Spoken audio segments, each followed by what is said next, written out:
तो hello everyone, welcome to mvidyarthi.com। My dear friends, हम पढ़ रहे थे राजस्थान नगर पालिका एक्ट, राजस्थान नगर पालिका अधिनियम, जिस पे हमारे 4 लेक्चर ऑलरेडी कंप्लीट हो चुके हैं। आज हमारा लेक्चर नंबर 5 रहने वाला है, क्लास नंबर 5 रहने वाली है राजस्थान नगर पालिका एक्ट पर। मैंने आपको एक चीज बताई थी, आप याद कीजिए। क्या चल रहा था हमारा? टॉप चैप्टर चल रहा था, चैप्टर नंबर 2, अध्याय नंबर 2। मैंने बताया था टोटल इसके अंदर 48 धाराएं आती है। चैप्टर 2 के अंदर टोटल 48 धाराएं आती है, यानी कि 3 से लेकर 50 धाराएं ये आपके चैप्टर 2 के अंतर्गत आती है। ये चीज मैंने आपको बताई थी। तो 30 धाराएं हम ऑलरेडी कंप्लीट कर चुके हैं।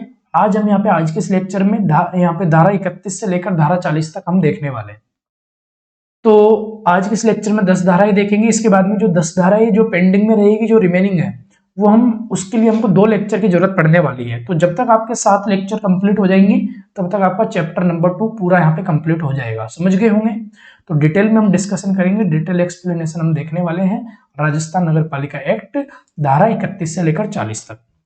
तो अगर आप भी चैनल पे नए हो और पहली बार चैनल पे आपकी नजर पड़ रही है, तो प्लीज चैनल को सब्सक्राइब कीजिए, एम विद्यार्थी को सब्सक्राइब कीजिए और बेल आइकन को प्रेस कीजिए, जिससे सभी वीडियोज की नोटिफिकेशन आप तक पहुंच सके। तो धारा नंबर 31 से लेकर 40 तक अभी हम देखने वाले हैं। चलो एक चीज बता देता हूँ, अगर आपको नहीं पता तो जो भी ये मैं जितना भी पढ़ा रहा हूँ, जो भी आज के इस लेक्चर में पढ़ाऊंगा और जितना भी पीछे पढ़ाया है, उनका सभी का नोट्स जो ये पीडीएफ है, बिल्कुल सेम पीडीएफ आपको टेलीग्राम पे मिल जाएगी और वेबसाइट पे भी मिल जाएगी। जो ये नोट्स है, बिल्कुल ये नोट्स आपको कंप्लीट मिलेगा।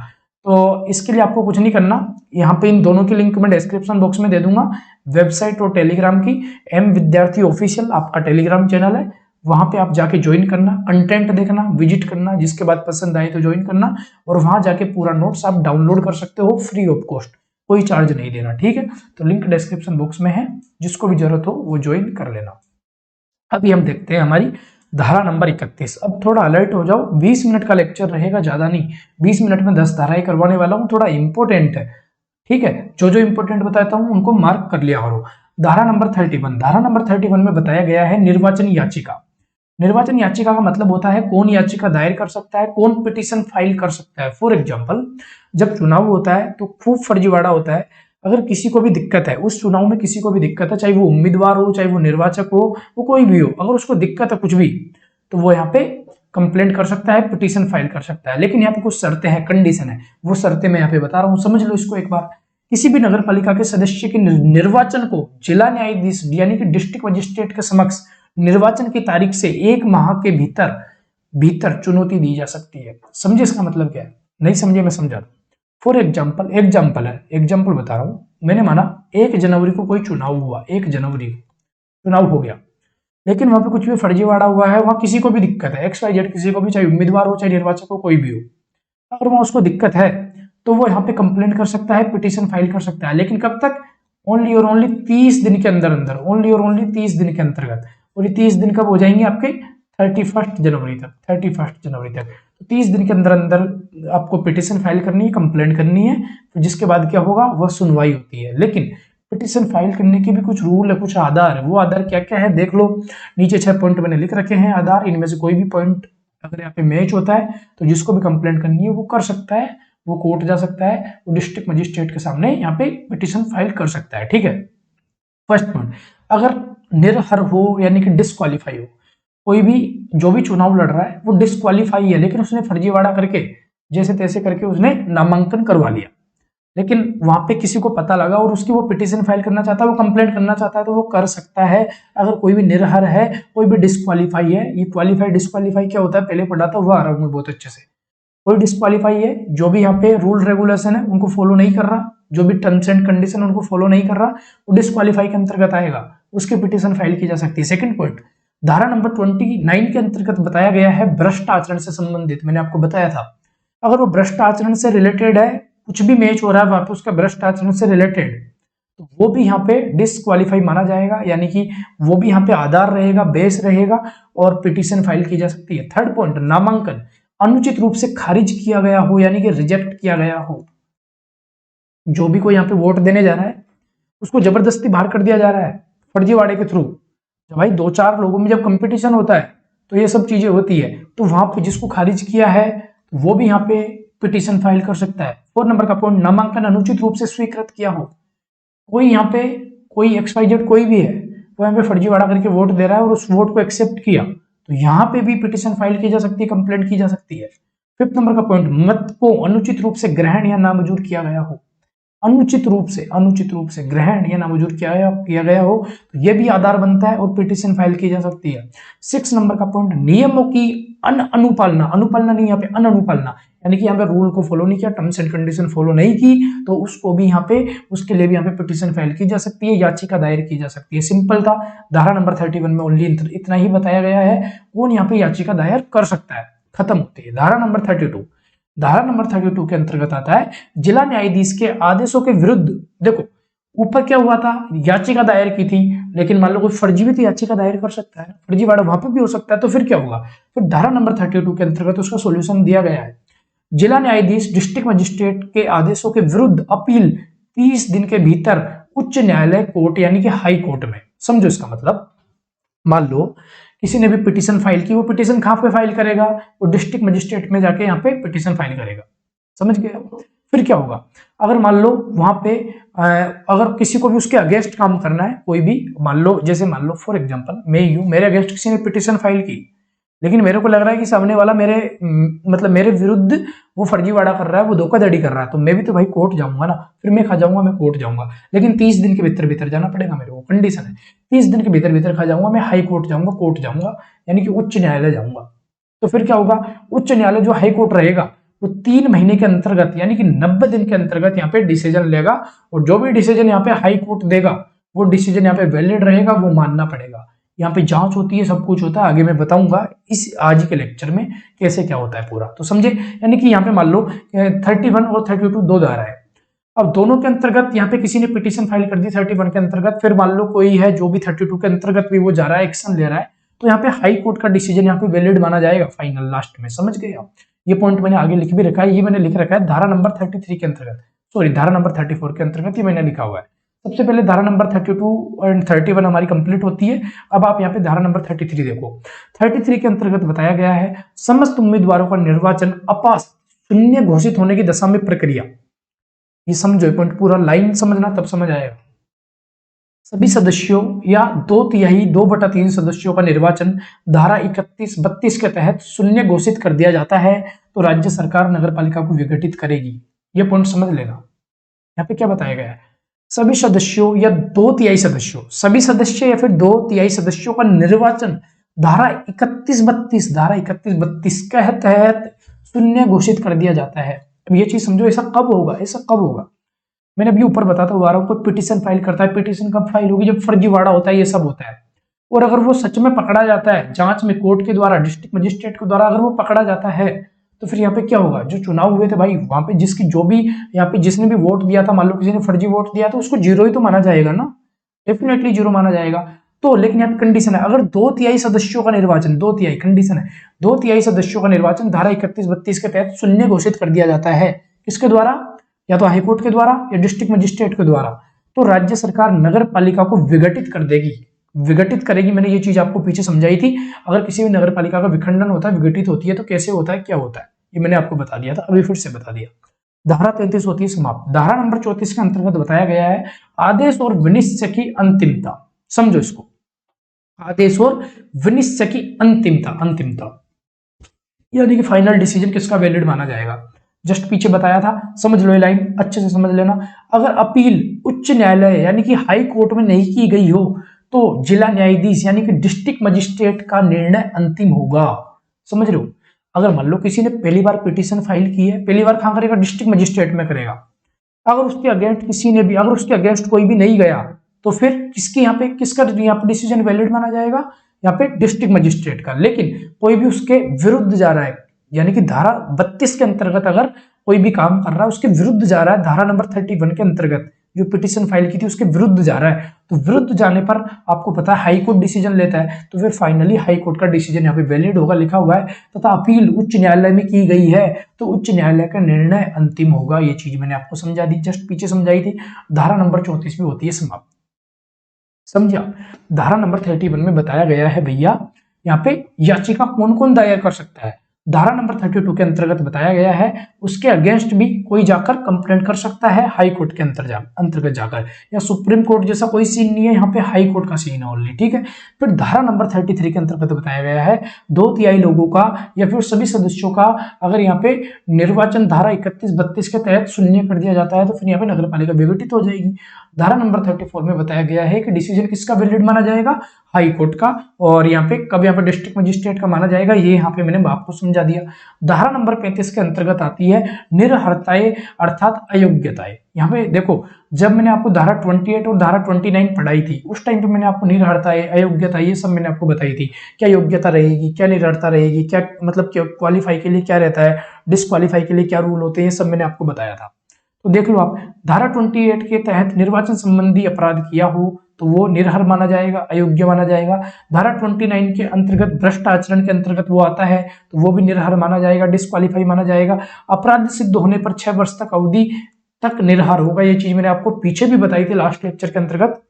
अगर मान लो अभी 2022 चल रही है और 2022 में मान लो चुनाव होने वाले, फॉर एग्जाम्पल मान लो चुनाव होने वाले, लेकिन अगर मान लो चुनाव के टाइम पे 1 महीने पहले, 5 दिन पहले वो वहां पे डिस्क्वालीफाई कर दिया जाता है किसी भी वजह से, कोई भी फर्जीवाड़ा करने की वजह से, यानी कि अपराध सिद्ध होने पर, तो उसको वो अगले 2 बार के चुनाव नहीं लड़ पाएगा। एक तो वो करंट में चुनाव चल रहा है वो नहीं लड़ पाएगा, और एक इसका अगला चुनाव जब भी होगा 2 चुनाव नहीं लड़ पाएगा, यानी कि अगले 6 वर्ष तक उसको डिस्क्वालीफाई कर दिया जाएगा। 1 वर्ष तो करंट वाला और अगले 5 साल के लिए उसको डिस्क्वालीफाई कर दिया जाएगा, टोटल 6 सालों के लिए। समझ गए होंगे। धारा नंबर 35 भी होती है भैया समाप्त। 1 मिनट, धारा नंबर 35 भी आपकी समाप्त होती है। फिर आती है आपका धारा नंबर 36। अब देख लो धारा नंबर 36 के अंतर्गत क्या बताया गया है, ये आपको मैं बताता हूँ। धारा नंबर 36 के अंतर्गत बताया गया है निरर्हता का हटाया जाना, यानी कि डिस्क्वालीफाई को हटाया जाना। अगर मान लो किसी के साथ फर्जीवाड़ा हुआ है, उसको डिस्क्वालीफाई कर दिया, या फिर किसी को सजा कुछ ज्यादा ही दे दी तो उस सजा को कम भी किया जा सकता है। वो कम कैसे होगी, वो सजा कैसे हटेगी, समझो। निरर्हता का हटाया जाना या उसकी कालावधि में कमी करना, ये कौन करेगा, ये करेगा भैया राज्य सरकार। राज्य सरकार लेखबद्ध कारणों से, यानी कि रिटर्न में दिया जाएगा, लेखबद्ध कारणों से कोई विशेष अयोग्यता को हटा सकती है या सजा की कालावधि में कमी कर सकती है। समझ गए होंगे आप। या तो विशेष अयोग्यता को हटा भी सकती है, बिल्कुल हटा सकती है। अगर किसी बंदे को डिस्क्वालीफाई कर दिया तो उसको वहां पे बिल्कुल क्वालिफाई भी किया जा सकता है, डिपेंड करेगा राज्य सरकार के ऊपर। या फिर उसकी जो सजा दी है वो सजा भी यहाँ पे कम की जा सकती है, जैसे मैंने बताया था थोड़ी देर पहले, जस्ट पीछे बताया ना कि 6 साल की सजा दी जाती है। अब राज्य सरकार चाहे तो उस सजा को कम कर सकती है। समझ गए। धारा नंबर 37 के अंतर्गत बताया गया है टोटल 2 चीजें हैं, पहली पद की शपथ, दूसरा समयावधि। पद की शपथ आपने देखा होगा जब कोई भी चुनाव जीतता है तो वो जब भी अपना यहाँ पे जो भी सीट वगैरह वो जो भी अपनी ज्वाइन करता है तो उस टाइम पे शपथ ली जाती है, चाहे कोई भी चुनाव हो, XYZ कोई भी चुनाव, शपथ ली जाती है। जैसे नगर पालिका के मैटर में पद ग्रहण करने से पूर्व देखो, कोई सबसे पहले क्या होता है, निर्वाचन होता है, चुनाव होता है, चुनाव के बाद में फिर रिजल्ट आता है, रिजल्ट डिक्लेयर होने के बाद में पता लगता है कौन जीता। जीतने के बाद में फिर जब प्रथम बैठक होती है, प्रथम बैठक में यहाँ पे पद ग्रहण करवाया जाता है, और पद ग्रहण करवाते टाइम आपको पता शपथ दिलाई जाती है। शपथ दिलाते समय वहां पे या तो कोई कलेक्टर रहता है या फिर इस परियोजना के लिए कोई अधिकृत अधिकारी, जो कोई हाई मतलब अच्छी रैंक का अधिकारी होता है, वो यहाँ पे शपथ ग्रहण करवाता है। सेकंड पॉइंट, समयावधि। शपथ ग्रहण करवाई जाती है कब, प्रथम बैठक के अंतर्गत, जब भी बैठक होती है तब, चुनाव जीतने के बाद में। सेकंड पॉइंट, समयावधि। 1 माह की कालावधि के भीतर शपथ लेना अनिवार्य है। परंतु देखो ये पॉइंट सेम आगे भी आने वाला है, इसलिए इसको समझ लेना। ये पॉइंट आगे भी आज ही आएगा, फिर वहां आपको डाउट आ सकता है, इसलिए अभी समझो। चुनाव हुआ, चुनाव होने के बाद में अगले 30 दिन के अंतर्गत आपको यहाँ पे शपथ लेनी है, जो भी चुनाव जीतेगा उसको। अगर लेकिन यहाँ पे कंडीशन है, 30 दिन के अंतर्गत यहाँ पे शपथ लेनी है। लेकिन क्या होता है कभी कभी 30 दिन के अंतर्गत अगर शपथ नहीं ले पाता तो उसके लिए कंडीशन है। कंडीशन ये है, अगर कोई सदस्य इस अवधि के दौरान राजनीतिक कैदी के रूप में जेल में था तो यह अवधि शामिल नहीं होगी। फॉर एग्जाम्पल मान लो चुनाव भी हो गया, चुनाव हो गया, वोटिंग वगैरह सब कुछ हो गई, लेकिन कोई भी उम्मीदवार था, उसने कुछ भी गड़बड़ कर दी, XYZ कुछ भी गड़बड़ कर दी उसने, मान लो कुछ भी उसने भगदड़ मचा दी है, कुछ भी उसने रूल फॉलो नहीं किए, तो उसको क्या होगी, उसको जेल होगी, डेफिनेटली FIR होगी, जेल होगी, वो जेल में रहेगा, उसको 1 साल 1 महीना 2 महीना 3 महीना कितनी भी सजा मिल सकती है। अगर मान लो उसको 2 महीने की सजा मिल गई, लेकिन वो जब पता लगा, रिजल्ट आया, और रिजल्ट में जब यहाँ पे चुनाव का जब रिजल्ट डिक्लेयर होगा, वो चुनाव भी जीत गया, लेकिन वो तो बेचारा जेल में है, वो तो जेल में, इधर चुनाव का रिजल्ट आया वो जीत गया लेकिन वो जेल में है, तो आप भी समझ रहे हो वो शपथ लेने यहाँ पे नहीं आ सकता। तो जब तक उसकी सजा कंप्लीट नहीं हो जाती वो तब तक यहाँ पे शपथ लेने नहीं आ सकता। तो मान लो वो बंदा, उसको जितनी सजा मिली है 3 महीने की, 5 महीने की, 2 साल की, इतना लंबा नहीं चलता, 1 2 3 महीने की रहती है एवरेज। तो यहाँ पे उसका वो टाइम काउंट नहीं किया जाएगा, वो टाइम यहाँ पे काउंट नहीं किया जाएगा। ये 30 दिन का टाइम है ना, ये काउंट नहीं किया जाएगा। वो 3 महीने बाद भी आकर यहाँ पे शपथ ले सकता है। ये चीज आगे भी आने वाली है, इसलिए मैंने अभी आपको समझा दिया। नेक्स्ट यहाँ पे अभी हम देखते हैं धारा नंबर 38, त्याग पत्र। त्याग पत्र कौन दे सकता है, क्या इसकी टर्म्स एंड कंडीशन है त्याग पत्र सौंपने की? देखो, सदस्य अपना त्याग पत्र अध्यक्ष को देगा। अगर कोई भी सदस्य है नगर पालिका का, तो वो अपना त्याग पत्र किसको देगा भैया? अध्यक्ष को देगा। किसको देगा? अध्यक्ष महोदय को देगा। और त्याग पत्र नोटिस की तारीख, एक चीज बताता हूँ, कोई भी अगर नगर पालिका का सदस्य है तो वो अध्यक्ष को देगा क्या? त्याग पत्र। लेकिन अगर मान लो अध्यक्ष को ही त्याग पत्र देना है तो वो किसको देगा? वो उपाध्यक्ष को देगा। उपाध्यक्ष को त्याग पत्र देना तो किसको देगा? वो अध्यक्ष को देगा। समझ गए? त्यागपत्र नोटिस की तारीख से 15 दिन की समाप्ति के पश्चात या अध्यक्ष द्वारा त्यागपत्र स्वीकार करने की तारीख जो भी पहले से हो प्रभावी होगा। ये आपको हो सकता है पॉइंट समझ नहीं आए हो, मैं समझा देता हूं। मान लो कोई भी सदस्य है वो त्यागपत्र दे रहा है, उसने अध्यक्ष को त्यागपत्र दिया, तो नेक्स्ट 15 डे के अंतर्गत यहाँ पे अगर मान लो उसको अध्यक्ष एक्सेप्ट कर लेता है, उसका रिप्लाई दे देता है 2 दिन में, 5 दिन में, 10 दिन में, 15 दिन में, तो यहाँ पे डेफिनेटली अध्यक्ष ने जो भी उसका अध्यक्ष का डिसीजन रहेगा वो माना जाएगा। लेकिन अगर मान लो अध्यक्ष 15 दिन के अंतर्गत भी भाई साहब यहाँ पे रिप्लाई नहीं देता, तो यहाँ पे ऑटोमेटिक ही वो 15 दिन के अंतर्गत वो केस यहाँ पे क्लोज हो जाएगा और त्यागपत्र अपने आप ही एक्सेप्ट मान लिया जाएगा। ये कंडीशन है। तो यहाँ पे 2 चीजें लिखी हुई है कि पहला तो 15 दिन के अंतर्गत अगर यहाँ पे अध्यक्ष महोदय अगर स्वीकार कर लेते हैं, डिसीजन ले लेते हैं तो बेस्ट है। अगर वो डिसीजन नहीं लेते तो पश्चात, या देखो यह लिखा हुआ, यह अध्यक्ष द्वारा त्यागपत्र स्वीकार करने की तारीख जो भी पहले से हो, जो भी चीज पहले हो, या तो अध्यक्ष पहले एक्सेप्ट कर लेता तो ठीक है, अगर अध्यक्ष पहले एक्सेप्ट नहीं करता तो फिर 15 दिन पहले हो जाते हैं वो भी ठीक है, ऑटोमेटिक एक्सेप्ट मान लिया जाएगा। समझ गए होंगे आप, बिल्कुल सिंपल सा था। नेक्स्ट आता है धारा नंबर 39। धारा नंबर 39 के अंतर्गत बताया गया है सदस्य का हटाया जाना। क्या? सदस्य का हटाया जाना। अगर मान लो कोई भी सदस्य है, अगर उसको हटाना है, उसने कोई भी फर्जीवाड़ा किया है, कुछ फ्रॉड वगैरह किया है, तो उसके लिए क्या क्या आधार है, क्या क्या रूल है, वो नीचे देखो लिखे हुए हैं। हटाने के आधार कई सारे आधार है, देखो 4 पॉइंट मैंने लिख रखे हैं।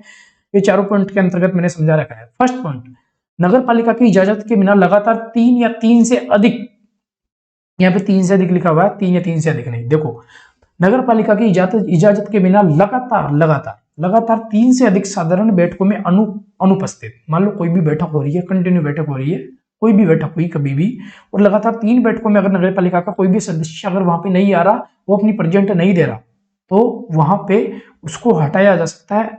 वो और भी रूल आगे हम पढ़ेंगे। 3 बैठकों में अगर वो शामिल नहीं हो रहा तो उसको हटाया जा सकता है। एक अपवाद जरूर है, जस्ट पीछे बताया था, अगर कोई भी जेल में है, तो उसका यहाँ पे टाइम काउंट नहीं किया जाएगा, परंतु राजनीतिक कैदी के रूप में जेल में था तो उसका टाइम यहाँ पे काउंट नहीं किया जाएगा। वो 3, 5, 10 बैठक में नहीं आ पा रहा तो कोई बात नहीं, उसके लिए चीज वैलिड है। फर्स्ट पॉइंट कंप्लीट होता है। सेकंड पॉइंट, हटाने का आधार क्या है? पद की शपथ लेने में विफल रहा हो। अगर उसने 30 दिन के अंतर्गत अगर शपथ नहीं ली तो उसको भी हटाया जा सकता है। बस वो अपवाद वाला केस हटा देना, जो जेल में है वो केस हटा देना। अगर वो धरती पे है, जमीन पे है, वो बाहर है, उसको कोई दिक्कत नहीं है, फिर भी वो जानबूझ के शपथ नहीं ले रहा, तो उसको भी धारा नंबर 37 के अंतर्गत मैंने बताया था शपथ के बारे में, तो उसको भी यहाँ पे हटाया जा सकता है। अब आगे जांच होती है, अभी बताऊंगा मैं। धारा नंबर यहाँ पे थर्ड पॉइंट, हटाने का आधार धारा 14, धारा 21 और धारा 24 के तहत निर्योग्यताएं। धारा 14 और 24 आप याद करो, मैंने बताया था क्या योग्यताएं है, क्या निरर्हता है, ये सारी चीजें मैंने आपको बताई थी 14, 21, 24 के अंतर्गत। तो इसके बेसिस पे भी ये भी आधार बनता है यहाँ पे हटाने का। नेक्स्ट आता है 4 पॉइंट, कर्तव्य पालन अपेक्षा निर्कष्ट आचरण या अन्य निर्योग्यता। अन्य निर्योग्यता आचरण, डिस्क्वालीफाई आचरण, बिहेवियर वगैरह अपेक्षा कर्तव्य पालन, अपने कर्तव्य फॉलो नहीं करता, उसका बिहेवियर बेकार ढंग से काम नहीं कर रहा, लोगों से गलत तरीके से बातें कर रहा है, निर्योग्यता यानी कि निरहर है, तो यहाँ पे भी उसको हटाने का आधार बनता है। अब देखो, ये तो आधार हुआ। अब आधार के बाद में क्या होता है कि यहाँ पे जांच कमेटी बैठती है, यहाँ पे जांच भी होती है। देखो नीचे लिखा हुआ है, जांच राज्य सरकार स्वयं या राज्य स्तरीय सेवा। देखो, जांच राज्य सरकार करेगी, या तो खुद राज्य सरकार करेगी, या फिर राज्य स्तरीय सेवा के रैंक का अधिकारी, सेवा के रैंक का अधिकारी। अगर कोई भी अच्छी रैंक का अधिकारी है, हाई लेवल की रैंक का अधिकारी है, तो वो यहाँ पे जांच करेगा। संबंधित सदस्य को स्पष्टीकरण का अवसर दिया जाएगा। देखो ये दो पॉइंट अपने आप में, ये 2 पॉइंट है ना, इनको समझ लेना। या तो राज्य सरकार जांच करेगी या कोई भी हाई लेवल का ऑफिसर जांच करेगा। अब देखो यहाँ पे एक पॉइंट लिखा हुआ, संबंधित सदस्य जिसके अगेंस्ट जांच की जा रही है उसको भी यहाँ पे अपना कारण स्पष्ट करने का मौका यहाँ पे दिया जाएगा, अवसर दिया जाएगा, उसको भी बोलने की इजाजत है, वो भी अपना यहाँ पे तर्क सामने रख सकता है अधिकारी के सामने। जब तक जांच चल रही होती है अर्थात पद से नहीं हटाया जाए, सदस्य अपने पद पर बना रहेगा, समस्त कर्तव्य निर्वहन करेगा। देखो सबसे पहले तो आधार चेक किए जाएंगे, अगर आधार उसके वैलिड है, अगर उसका आधार वैलिड है हटाने के लिए, तो फिर जिसके बाद जांच होती है। अब देखो जब तक जांच चल रही होती है उस टाइम पे उसको हटाया नहीं जाएगा, तब वो अपना काम करता रहेगा। फाइनल डिसीजन आता है, अभी थोड़ी देर में बताऊंगा, जब फाइनल डिसीजन आता है जिसके बाद हटाया जाता है, तो तब तक वो अपना काम करता रहेगा, उसको हटाया नहीं जाएगा बीच में। अब उसको कब हटाया जाएगा?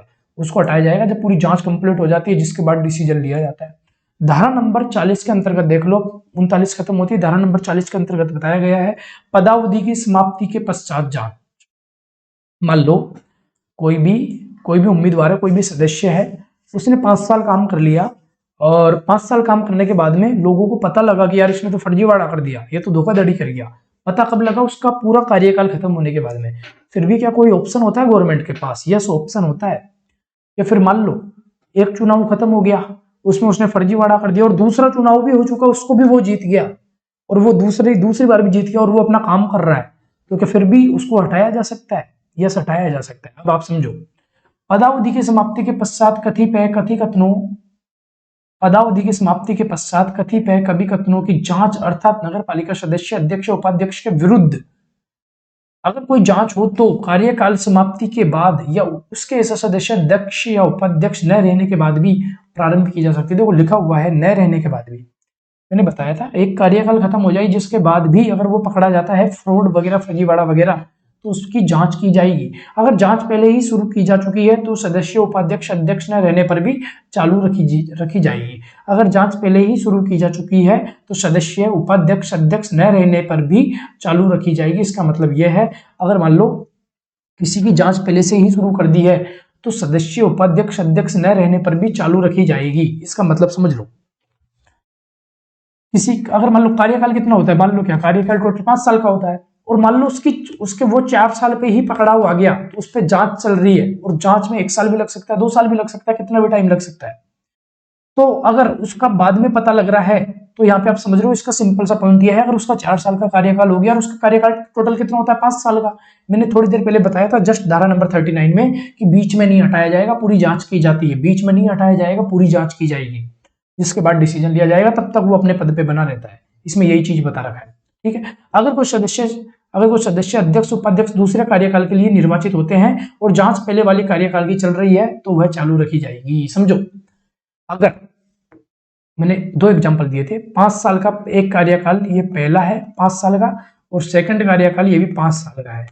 ये वाला कार्यकाल मैंने माना ये खत्म हो चुका है, ये खत्म हो गया, ठीक है। और सेकंड वाला कार्यकाल ये अभी चल रहा है, ये चल रहा है ना, सेकंड वाला कार्यकाल चल रहा है। और वो पहले वाले कार्यकाल के अंतर्गत वो फर्जीवाड़ा करता पकड़ा गया, लेकिन उसका पता कब लगा? उसका पता लगा साला बाद में, जब यहाँ पे सेकंड वाला, यहाँ पे उसका फेस चल रहा था, सेकंड कार्यकाल चल रहा था, तब पता लगा। तो इस कंडीशन में क्या होगा? इस कंडीशन में ये होगा कि उसके पहले वाले कार्यकाल पे जांच चलती रहेगी और वो सेकंड वाला जो उसका कार्यकाल है, जो भी पद है, उस पद पर वो स्थापित रहेगा और वो अपना काम करता रहेगा, उसकी जांच की जाएगी पहले वाले पद पर। ये यहाँ पे क्लियर लिखा हुआ है, ठीक है। तो इसमें इतना ही बताया गया है। बिल्कुल मैंने आपको शॉर्ट में जितना बेस्ट हो सकता था उतना बेस्ट मैंने आपको समझाने की कोशिश की है, और अब इससे ज्यादा क्या करें, एक बार रिवीजन कर लेते हैं। 2 मिनट भी नहीं लगेगी, रिवीजन जरूर देखो, इससे क्या होगा आपको फटाफट पॉइंट क्लियर होंगे। धारा नंबर 31 के अंतर्गत ये बताया गया है पिटीशन कौन फाइल कर सकता है, कौन याचिका दायर कर सकता है। धारा नंबर 32 के अंतर्गत बताया गया है कि यहाँ पे अगर कोई भी पिटीशन के अगेंस्ट जाना चाहता है, जिसके अगेंस्ट पिटीशन फाइल की गई है, तो वो धारा नंबर 32 के अंतर्गत यहाँ पे हाईकोर्ट में, उच्च न्यायालय में जा सकता है। धारा नंबर 39 के अंतर्गत भैया बताया गया है अगर 2/3 सदस्यों का यहाँ पे निर्वाचन अगर शून्य घोषित कर दिया जाता है तो राज्य सरकार क्या करेगी? नगर पालिका को विघटित कर देगी। धारा नंबर 34 के अंतर्गत बताया गया है कि यहाँ पे किसका डिसीजन वैलिड माना जाएगा, फाइनल डिसीजन। धारा नंबर 35 में निर्हरता अर्थात अयोग्यता के बारे में बताया गया है। धारा नंबर 36 के अंतर्गत बताया गया है कि राज्य सरकार किसी की सजा को कम भी कर सकती है, डिस्क्वालीफाई व्यक्ति को क्वालिफाई भी कर दिया जा सकता है। धारा नंबर 37 के अंतर्गत पद की शपथ और समयावधि के बारे में बताया गया है। और धारा नंबर 38 के अंतर्गत त्याग पत्र कौन देगा, कैसे देगा, उसकी रूल बताया गया है। धारा नंबर 39 के अंतर्गत बताया गया है सदस्यों को हटाया भी जा सकता है, उसकी जांच की जाती है। क्या क्या आधार है, ये सारे आधार मैंने यहाँ पे लिखे थे। वो धारा नंबर 40 के अंतर्गत बताया गया है। पदावधि की समाप्ति के पश्चात भी अगर वो फ्रॉड, उसको बाद में पता लगता है कि इसने फर्जीवाड़ा कर दिया, गवर्नमेंट को बाद में पता लगता है, तो उस पर भी एक्शन लिया जा सकता है। उसके भी मैंने आपको रूल सारे बता दिए। तो अगर आपको कंटेंट पसंद आया हो भैया, वीडियो पसंद आई हो, तो प्लीज यार इस चैनल को सब्सक्राइब करो। चैनल भी नया है, मैं भी नया हूं, और आप भी इस चैनल पे नए हो तो सपोर्ट दिखाना ये आपका कर्तव्य है। तो प्लीज एम विद्यार्थी को सपोर्ट दिखाइए और लाल बटन दबाकर इसको सब्सक्राइब बटन को प्रेस कीजिए और बेल आइकन को प्रेस कीजिए, जिससे आने वाले सभी वीडियोज की नोटिफिकेशन आपको मिल सके। देखो पूरा आपको पार्ट भी आरओईओ एग्जाम का मैं करवा ही रहा हूँ, सारी योजनाएं मैंने आपको करवा दी। अभी नगर पालिका एक्ट चल रहा है और इसके बाद में हम जीके स्टार्ट कर देंगे, अपने राजस्थान की जीके। मैं यहाँ पे राजस्थान की जीके बहुत जल्दी स्टार्ट करने वाला हूँ, और हम साइंस भी पढ़ाएंगे, साइंस भी हम पढ़ेंगे, लेकिन जब कोई अभी एग्जाम आएगा, जब जरूरत पड़ेगी तब हम साइंस करेंगे। तो राजस्थान जीके हुआ, आरओईओ का पार्ट भी हुआ, नगर पालिका एक्ट वगैरह, और इधर से आपकी साइंस, ये आपको सारे सब्जेक्ट में खुद अकेला पढ़ाऊंगा, क्योंकि इन सभी सब्जेक्टों में पकड़ है अच्छे से, इसीलिए मैं आपको पढ़ा पाऊंगा। तो बहुत जल्दी इसी चैनल पर राजस्थान जीके भी शुरू होने वाली है। सभी एग्जामों में आपको हेल्प मिलेगी, चाहे आरएस हो, चाहे एसआई हो, चाहे कोई भी एग्जाम हो राजस्थान का, कितना भी बड़ा से लेकर छोटा एग्जाम, सभी में आपको हेल्प मिलने वाली है। ठीक है, तो ये जितना भी मैंने पढ़ाया सारा नोट्स में टेलीग्राम पे अभी क्लास अपलोड होते ही वहां पे पेस्ट कर दूंगा, लिंक मैं आपको इसकी डिस्क्रिप्शन बॉक्स में दे दूंगा। तो एम विद्यार्थी ऑफिशियल जाकर सर्च करो, या लिंक पर जाकर क्लिक करो डायरेक्ट डिस्क्रिप्शन बॉक्स। देखो यहाँ पे डिस्क्रिप्शन बॉक्स होता है, यहाँ देखो, यहाँ एक एरो का निशान मोर करके लिखा हुआ है ना नीचे, मोर, वहां पे जाके आपको लिंक मिल जाएगी डिस्क्रिप्शन बॉक्स में। लिंक पे क्लिक करते ही आप टेलीग्राम पे पहुंच जाओगे। ठीक है, तो कोई भी डाउट हो तो आप मेरे से कमेंट सेक्शन में पूछ लेना, डेफिनेटली मैं रिप्लाई देता हूँ। बाकी टेलीग्राम जरूर जाके विजिट करो, बहुत इंपॉर्टेंट चीजें वहां पे हम लोग पोस्ट करते हैं, काफी मेहनत से तैयार करते हैं, वहां से एग्जाम में क्वेश्चन भी आता है, आपको पता लगेगा थोड़े दिन में। ठीक है, तो इस मौके का फायदा उठाओ, फालतू में अपना टाइम खर्च मत करो। मिलेंगे नेक्स्ट वीडियो में, तब तक के लिए पढ़ाई करते रहो। All the very best, thank you so much.